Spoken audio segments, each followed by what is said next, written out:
उसमें जो भी केस फौजदारी वाला मैटर रहता है उसको गहनता से आप लेते हैं और आपके रहने के बावजूद गिरफ्तार हो गए हैं, तो इसका मेन रीजन जानना चाहते हैं। मेन रीजन कि हम नहीं थे इन्वॉल्व। लेकिन हमेशा से आप साथ में दिख रहे थे कि शिवनंदन भारती से मीटअप कराना हो या फिर मीटअप करवाते थे, लीगली जाने के लिए आपका सहयोग रहा करता था। मीटअप करवाते थे, ऐसा नहीं है, मीटिंग कराया था। लेकिन आप सुनोगे शिवनंदन भारती की तब आप राय मानोगे किसी का तब ना। तो बहुत सारी चीज़ें हैं जो रिलेटिव लोग मिलकर कर रहे थे, चाहे उनके दोस्त मिलकर कर रहे थे। तो मैं ज़्यादा इन्वॉल्व होना नहीं समझा। वो बोलते थे तो मैं करता था, नहीं बोलते तो मैं नहीं करता। इस चीज़ को नहीं बोले थे। हो सकता है उनको लोग क्या बोला है कि हो सकता है हिंदू है, इसको बोलोगे तो चीज़ें खराब हो जाएंगी, तो अपने मिलकर वो करता था। तो हो सकता है ये उनकी मानसिकता हो सकती है। महाराज जी को बोले होंगे तो महाराज जी हमको नहीं बोले, मैं साइलेंट हो गया, चुपचाप था। ये लोग अपना मैनेज कर रहे थे, अपना किए, कैसे क्या किया, अरेस्टिंग। लेकिन किस तरह से भैया यूपी में मतलब यूपी पुलिस आती है, पटना में गिरफ्तार कर लेती है, लेके चली भी जाती है, तो कैसे? ये तो पर्सनल इंटरेस्ट हो गया आईओ का। आईओ इसमें पर्सनल इंटरेस्ट लिए हैं, क्योंकि इतना जल्दी ये सब चीज़ नहीं होनी चाहिए। और हम लोगों से भी गलती हुई है। हमने बार बार बोला, वकील साहब ने हमारे बार बार बोला कि कमिश्नर को लिख के देते हैं, सीएम को लिख के देते हैं, इस बिंदु पे जांच हो।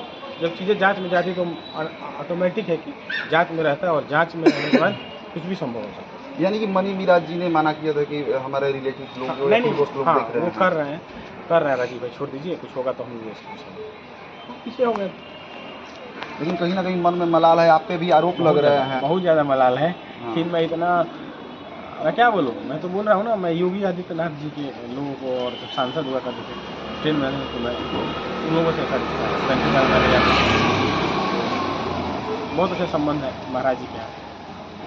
लेकिन मैं अभी तक बोला कभी किसी को, मैं चाहता तो मतलब अगर इन्वॉल्व रहता तो नहीं होता है, सब चीज़ें सॉर्ट आउट हो जाती, और सॉर्ट आउट होता है जो हकीकत है वही होती है।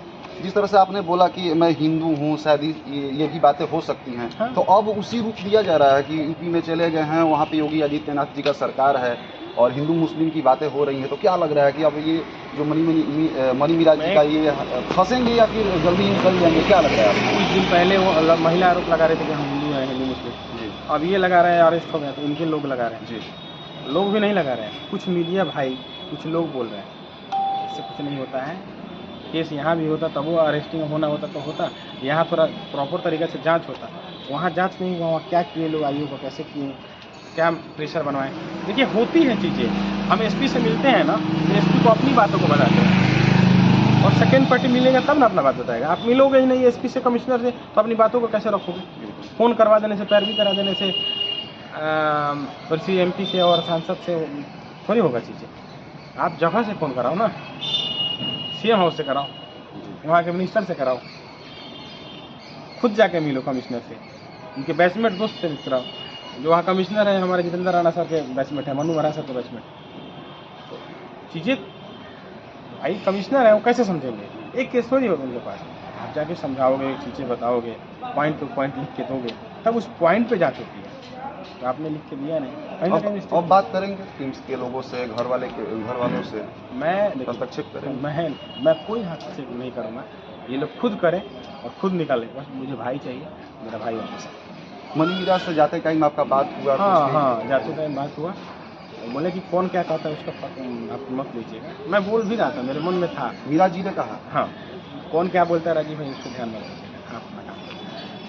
फिर क्या लग रहा है इंडस्ट्री में और भी चीज़ें हैं, जिस तरह से खेसारी जी का इवेंट होता है और इवेंट में पावर स्टार पवन सिंह पे फिर तंज कसते हुए नजर आ रहे हैं। कई लोग कह रहे हैं कि फिर खोदना चालू कर दिए हैं, जैसे कि उपेंद्र कुशवाहा जी से मिलना, आर.के. सिंह से जाके मिलना, इन सारी चीज़ों पे उन्होंने, खेसारी जी ने कहा कि ये थूक के चाटने वाली बातें हो गई, मैं रहता तो नहीं करता। तो राजीव शर्मा जी कैसे सोचते हैं इन सारी चीज़ों को? कि भैया खेसारी भैया क्या बोला कि मैं रहता तो नहीं करता।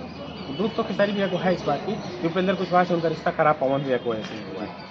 तो मेरा रिश्ता किसी से ख़राब हो जाए और वो आदमी भी जाके उससे मिल ले तो ख़राब लगती है चीज़ें। लेकिन राजनीति में सब संभव है, राजनीति है, तो मिल सकते हैं, नहीं मिल सकते। लेकिन मैं भी पवन भैया को डायरेक्ट जाके हमेशा से नहीं आता, लेकिन राजनीति है यहाँ। विश्वास समाज को ये नहीं लगे कि पवन जी को बीजेपी ने खड़ा कराया था उपेंद्र कुशवाहा को हरवाने के लिए, इसलिए पहले उपेंद्र कुशवाहा जी के यहाँ भेजा गया। उपेंद्र कुशवाहा जी से हरी झंडी दिखा के फिर भाजपा में लाया गया। पिछला बार काफ़ी सपोर्ट आप लोगों ने किया, क्या इस बार लग रहा है कि फिर मतलब विधानसभा का चुनाव लड़ने वाले हैं शायद बड़हरा विधानसभा क्षेत्र से, तो सपोर्ट रहेगा? बिल्कुल दिल से सपोर्ट है, लेकिन कहने का कि सपोर्ट तो पानी फेर देते हैं कौन दिया, इतना मेहनत पीने के बाद वो भुला जाओ, उनका लोग कान भर लगा नहीं कच्चे हैं। तो मुझे नहीं लगता है कि जिसके साथ ऐसा व्यवहार किए होंगे उनका कोई सपोर्ट में जाएगा। ज्योति भाभी का लाइव भी आपने कल देखा होगा, वो बोल रही हैं, आपको बोलना चाहिए, इसलिए बोलना चाहिए कि उनका कहना है कि यदि हम कुछ कर लेंगे हमारे साथ कुछ हो जाएगा तो फिर कैंडल लेके मत आइएगा वो। तो आप क्या सोचते हैं? मैं बोल दूँगा तो कैंडल लेके नहीं लग जाएगा, मैं बोल दूँगा तो उनको इंसाफ मिल जाएगा, बोल दो नहीं मिलेगा, लेकिन फिर भी आप एक अपना क्यों बोलेंगे पति पत्नी के बीच में? ज्योति भाभी का रिश्ता होने गया था तो उनके घर वाले मेरे से पूछ के गए थे क्या कौन है, वो मेरे से पूछ के कोई काम नहीं किया। लेकिन हाँ दुख होता है, एक महिला है, महिला को न्याय मिलना चाहिए, लेकिन कितना सच्चाई है इसमें इसकी भी जांच। इसमें क्या लग रहा है आपको, मतलब लाइव आके रोना या वाइफ हस्बैंड के बारे में हम क्या जानते हैं? अंदरूनी बातें, अंदरूनी बहुत चीज़ हो सकती है इन दोनों के बीच में। पुलिस बुलाना ये आपको मतलब असहज नहीं लग रहा? कौन पुलिस बुलाया है कौन जानता है? उसमें बोला जा रहा है कि आपके पति बुलाए हैं। तो पति बुलाए तो पति क्या सोच के बुलाए हैं? पति गलत किए हैं कि सही किए हैं? दुनिया देख रही है, दुनिया बताएगी। खेसारी भाभी का भी हो रहा है कि चुनाव लड़ेंगे। खेसारी भाभी? खेसारी, हाँ खेसारी भैया के मतलब वाइफ भी, मतलब खेसारी भाभी बोल रहे हैं, खेसारी भैया की वाइफ बोल रहे हैं। हाँ तो वही मतलब खेसारी भैया के वाइफ भी मतलब चुनाव लड़ने ऐसा कोई प्लान नहीं है। इसलिए बोले हैं, खेसारी भैया भी बोले हैं, अखिलेश बाबा भी बोले हैं। अखिलेश बाबा बोले हैं तो अखिलेश में टिकट देंगे क्या? टिकट मिलेगा तब ना चुनाव लड़ेंगे, वो तो पार्टी तय करेगी। पार्टी बोली, हाँ पार्टी की तरफ से ऑफर आया, वीआईपी की तरफ से आया, आरजेडी की तरफ से ऑफर आया है। विधानसभा भी मैं बोल तो रहा हूँ विधानसभा की। मुकेश भैया मेरे से बोलने वाले हैं खेसारी को बोलो अपनी वाइफ को लड़े, तेजस्वी भैया खेसारी भैया को बोलो कि आप ही अपनी वाइफ को लड़ाइए, तो ये बोल नहीं भैया। तो बाद में वहाँ के लोग बोलने लगे कि नहीं लड़ाइए, तो विचार बनी, मन बदला, टिकट मिलेगी तो लड़ेंगे। अभी अफवाह क्या फैलाना है कि हाँ लड़ेंगे, टिकट मिलेगी तो लड़ सकते हैं, मतलब उम्मीद है। उम्मीद है। चलिए हमारे साथ राजीव शर्मा जी थे, तमाम मुद्दों पर हमने बात किया। हालांकि आप क्या सोचते हैं प्रतिक्रिया कमेंट बॉक्स में